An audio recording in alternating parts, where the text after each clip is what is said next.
Hello and welcome back to Friday Minis. HDRI, High Dynamic Range Imaging. That's when you take multiple pictures at different exposures and you combine them so that the final picture has a good exposure from top to bottom.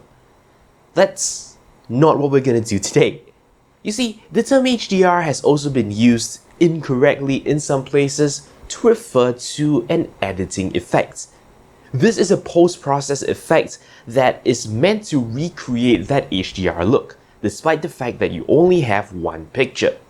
I for one love this effect. In fact, I've probably talked about it on more than one occasion, simply because it makes the picture look more painterly. It makes the picture look just nicer, well contrasted from top to bottom. In the past, I've always used third-party tools to do this. So for GIMP, you can download a plugin that lets you do this effect fairly easily. But I got to wondering, is it really possible to just do this on your own? And as it turns out, the answer is yes, and in fact, it's not difficult. So today, let's delve into how that works. Let us begin with the underpinning theory. The thing that basically drives the whole thought process. You see, when you take a picture, certain parts of the image are darker than others, right? Especially in a place where, you have uneven lighting, you'll have certain areas on the image that are very dark, certain areas that are lighter. The idea is that if we want to balance out the overall contrast, what we can do is we can lighten the dark areas and perhaps even darken the light areas. That way, the contrast will seem more even. One very simple way to do it is to manually lasso out areas and then tweak their brightnesses, separately from each other. That's something I've been doing as well, and that is probably the best way to do it if you want the most control. But we just want a general effect, something that just cleans up the picture as a whole. And as it turns out, it's not difficult. First of all, we need to identify the bright and dark parts of the image. What I do in GIMP is I duplicate the layer and make it grayscale. Desaturate that particular layer.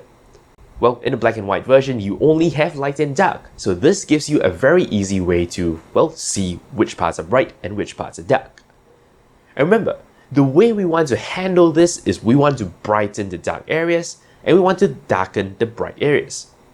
So, what we can do is to invert the picture. Now, the places in the original picture which are dark will now be influenced by the brightness in this picture.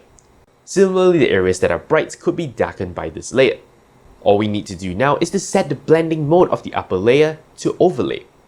Because of the way overlay blending works, it mixes the two layers, allowing the top layer to, affect the brightness of the lower layer. Now, this looks a little bit weird, doesn't it? The reason why this is happening is because the contrast is being adjusted basically abruptly for every single pixel.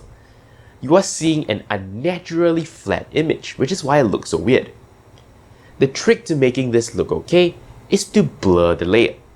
So go to Filters, go to Gaussian Blur, and just play with the slider. I'm not going to tell you where to set this because this depends on the image, this depends on the effects you're going for. But yeah, tweak it until, you see something you like. The idea with blurring that layer is that you are allowing the effect to smoothly transition from area to area on the image. If you blur it just a little, you'll start to see these little fringy halos around everything, so you'll probably want to push that a little bit more. If you blur it too much, you lose the effect. So blur it such that you don't see very obvious halos. Now, you don't have to get a perfect result at this point, because once you're happy with how the brightness adjustment is sort of spreading itself out, you can still tweak the opacity of that upper layer. If you think the effect is too pronounced, reduce the opacity.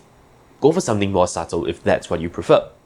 By playing with the blur and the opacity of the upper layer, you can get a pretty convincing HDR effect.